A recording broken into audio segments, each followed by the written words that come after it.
नमस्कार। आज हम उत्तर प्रदेश में शिक्षकों की दुनिया से जुड़ी कुछ बहुत अहम और हालिया गतिविधियों पर एक गहरी नज़र डालने वाले हैं। जी। हमारे पास एक स्रोत है, एक यूट्यूब विश्लेषण, जो दो बड़े मुद्दों पर बात कर रहा है। पहला, जो शिक्षक पहले से सेवा में हैं, उनके लिए टेट यानी शिक्षक पात्रता परीक्षा की अनिवार्यता का नया नियम। हाँ, ये एक बड़ा मुद्दा है अभी।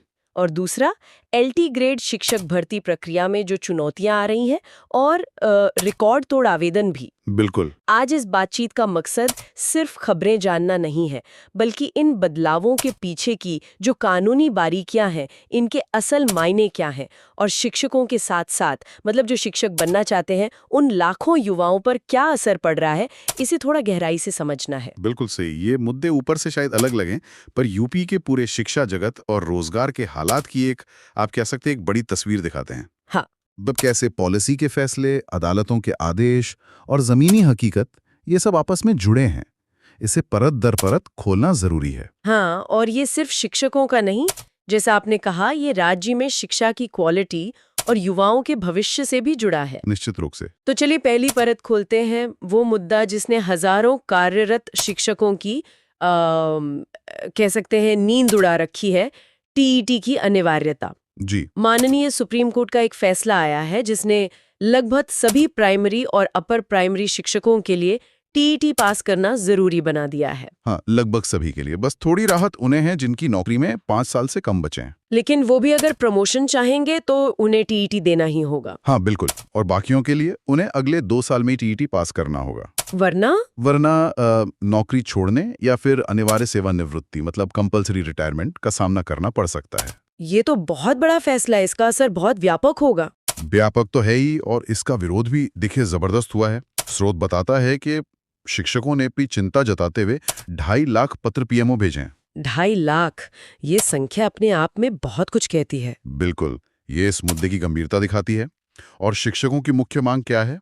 सीधी सी बात है कि जो शिक्षक 25 अगस्त 2010 से पहले नियुक्त हुए थे। अच्छा, ये वो तारीख है जब एनसीटी ने टेट अनिवार्य करने वाला नोटिफिकेशन जारी किया था। हाँ बिल्कुल वही। तो उनकी मांग है कि उन शिक्षकों को इस नई अनिवार्यता से छूट मिलनी चाहिए। और शिक्षक संघ वगैरह भी आवाज उठा रहे होंगे। जी। अखिल भारतीय प्राथमिक शिक्षक संघ जैसे संगठन सरकार से अपील कर रहे हैं कि वो इन शिक्षकों की सर्विस सिक्योरिटी का ध्यान रखें और सुप्रीम कोर्ट में एक रिव्यू पिटीशन, मतलब पुनर्विचार याचिका, दायर करें। लेकिन क्या ये मामला इतना सीधा है?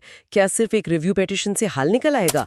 आपने शुरू में कुछ कानूनी पेचीदगियों का जिक्र किया था। नजर में लगता है कि ये एनसीटीई यानी national council for teacher education के दायरे का मामला है। हाँ, क्योंकि वो ही तो योग्यता तय करती है। सही। लेकिन स्रोत इशारा कर रहा है कि सुप्रीम कोर्ट का जो फैसला है वो असल में आरटीई एक्ट यानी शिक्षा के अधिकार कानून की धारा 23 की उपधारा 2 के तहत 2017 में संसद ने जो संशोधन पास किया था उस पर आधारित है। अच्छा। हाँ।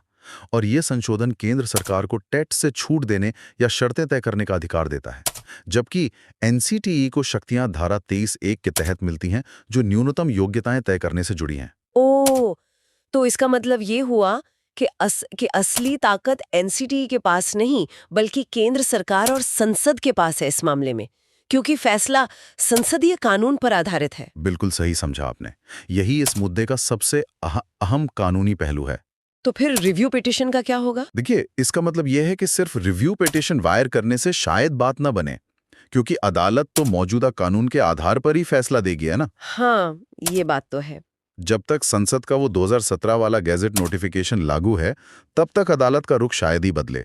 तो फिर स्थायी समाधान कैसे निकलेगा? स्थायी समाधान के लिए शायद केंद्र सरकार को ही संसद के जरिए उस कानून में संशोधन करना होगा, ताकि 2010 से पहले नियुक्त शिक्षकों को साफ तौर पे छूट मिल सके। ये एक बड़ी नीतिगत और कानूनी चुनौती है। ये तो वाकई उन हजारों शिक्षकों के लिए एक तरह से तलवार लटकने वाली स्थिति हो गई। उन्हें एक ऐसी परीक्षा पास करनी है जो शायद उनके नौकरी में आने के वक्त जरूरी भी नहीं थी। बिल्कुल। और इसकी अनिश्चितता का असर उनके मनोबल पर और शायद क्लासरूम में उनके प्रदर्शन पर भी पड़ सकता है। चलिए इस जटिल स्थिति से आगे बढ़ते हैं और देखते हैं कि जो नए शिक्षक बनना चाह रहे हैं उनके लिए क्या हो रहा है। एलटी ग्रेड शिक्षक भर्ती की बात करते हैं, और यहाँ जो आंकड़े सामने आए वो तो मतलब हैरान करने वाले हैं। हैरान करने वाले शायद कमजोर शब्द है। स्रोत के मुताबिक LT ग्रेड भर्ती के लिए इस बार 12,36,000 आवेदन आए हैं। 12,36,000। जी हाँ। ये यूपीपीएससी यानी उत्तर प्रदेश लोक सेवा आयोग द्वारा कराई गई किसी भी परीक्षा के लिए अब तक का सबसे बड़ा आंकड़ा है। किसी भी परीक्षा के लिए? हाँ, यहाँ तक कि जो बहुत पॉपुलर आरओ एआरओ की परीक्षा होती है उसे भी इसने पीछे छोड़ दिया। उसमें करीब 10,76,000 आवेदन थे। और सबसे कमाल की बात तो ये है, जैसा आप स्रोत में भी लिखा है, कि आरओ एआरओ के लिए तो कोई खास डिग्री जैसे बीएड वगैरह नहीं चाहिए होती, कोई भी ग्रेजुएट अप्लाई कर सकता है। बिल्कुल। जबकि LT ग्रेड शिक्षक भर्ती के लिए तो बीएड अनिवार्य है, उसके बावजूद इतने आवेदन। ये क्या बताता है? ये कई गंभीर बातें बताता है। पहली तो यही कि एक सीमित योग्यता यानी बीएड वाली भर्ती के लिए इतने ज्यादा आवेदन आना दिखाता है कि यूपी में बीएड डिग्री वाले बेरोजगारों की कितनी बड़ी फौज खड़ी है। हाँ। स्रोत का विश्लेषण देखें तो कुल पद हैं 7,666, करीब 15 विषयों में। और आवेदन 12,36,000। हाँ, यानी औसतन हर एक पद के लिए करीब 166 उम्मीदवार। 166। पिछली भर्ती से तुलना करें तो स्रोत में शायद इसका भी जिक्र था। हाँ, 2018 की भर्ती से तुलना की गई है, तब पद ज्यादा थे, करीब 10,768। और आवेदन कम थे, लगभग 7,63,000, यानी तब प्रति पद करीब 71 दावेदार थे। और अब पद कम हो गए, दावेदारी दोगुनी से भी ज्यादा। ये सिर्फ बढ़ती बेरोजगारी नहीं, ये शायद एक तरह की हताशा भी दिखाता है। बिल्कुल। और ये आंकड़ा तो सिर्फ उन लोगों का है जो आवेदन कर पाए। स्रोत सही इशारा करता है कि इसमें वो हजारों अभ्यर्थी तो शामिल ही नहीं है जो शायद सब्जेक्ट कॉम्बिनेशन की शर्तों की वजह से या किसी और तकनीकी कारण से फॉर्म ही नहीं भर पाए होंगे। हाँ, ये भी एक मुद्दा रहता है हमेशा। तो असल में चाहने वालों की संख्या शायद इससे भी कहीं ज्यादा हो। ये सिर्फ आंकड़े नहीं है, ये राज्य की शिक्षा और रोजगार नीति पर एक बहुत बड़ा सवालिया निशान लगाते हैं। तो क्या अब ये सोचने का वक्त आ गया है, जैसा स्रोत में भी एक सवाल उठाया गया है, कि क्या राज्य सरकार को बीएड और डीएलएड जैसे जो टीचर ट्रेनिंग प्रोग्राम्स है उनमें एडमिशन्स की संख्या को थोड़ा कंट्रोल करने की जरूरत है, कम से कम कुछ सालों के लिए? क्योंकि जिस रफ्तार से ट्रेन युवा निकल रहे हैं उस रफ्तार से नौकरियां तो नहीं दिख रही, ना सरकारी ना शायद प्राइवेट में। ये एक तरह का सिस्टम में ही गड़बड़ लगता है। ये निश्चित रूप से एक बहुत गंभीर नीतिगत सवाल है।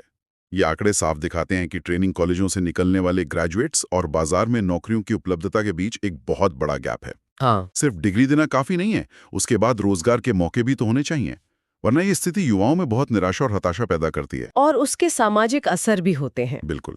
सरकार को ट्रेनिंग की क्षमता, रोजगार पैदा करने की कोशिशें और भविष्य की जरूरतें, इन सब के बीच एक संतुलन बनाने की रणनीति पर गंभीरता से सोचना होगा। ये तो हुई आवेदनों की बात, लेकिन LT ग्रेड भर्ती सिर्फ आवेदनों की संख्या की वजह से ही चर्चा में नहीं है। कुछ विषयों में कानूनी पेच भी फंस गए हैं। जी हाँ, कुछ कानूनी अड़चने भी हैं। पहला मामला विज्ञान विषय से जुड़ा है। विज्ञान में क्या हुआ? विज्ञान विषय में टीजीटी पद की योग्यता को लेकर कुछ अभ्यर्थी हाईकोर्ट चले गए हैं।